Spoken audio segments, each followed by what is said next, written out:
भोर तालुक्यातील नसरापूर इथं निरागस चिमुकलीवर अत्याचार करून तिचा निर्दयीपणे खून केल्याची खळबळजनक घटना घडली आहे। त्याचे तीव्र पडसाद उमटतायत। इचलकरंजीतील सकल ब्राह्मण समाजानेही या प्रकरणातील नराधमाला त्वरित फाशीची शिक्षा द्यावी, राज्यात पुन्हा अशा घटना घडू नयेत म्हणून कडक कायदे करण्याची मागणी केली आहे। या मागणीसाठी आज प्रांत कार्यालयासमोर जोरदार निदर्शनं करून संताप व्यक्त केला।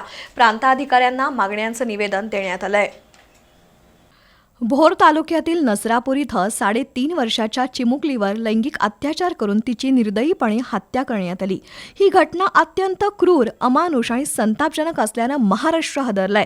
या विरोधात सर्वत्र पडसादही उमटतायत। या गुन्ह्यातील नराधम आरोपीला अटक केली असली तरी अशा भयंकर कृत्यामुळे महिला बालकांच्या सुरक्षिततेचा प्रश्न गंभीर बनलाय। त्यामुळे आरोपीला मृत्यूदंडाची शिक्षा करावी, अशा घटना राज्यात पुन्हा कुठंच घडू नयेत म्हणून पोलीस शासनानं कडक पावलं उचलावीत। शासनानंही पोलिसांचे हात बळकट करणारे कायदे बनवण्याची मागणी इचलकरंजीतील सकल ब्राह्मण समाजानं केली आहे। या मागणीसाठी प्रांत कार्यालयासमोर जोरदार निदर्शनं करण्यात आली। त्यानंतर शिष्टमंडळानं नायब तहसीलदार संजय काटकर यांना मागण्यांचं निवेदन दिलं।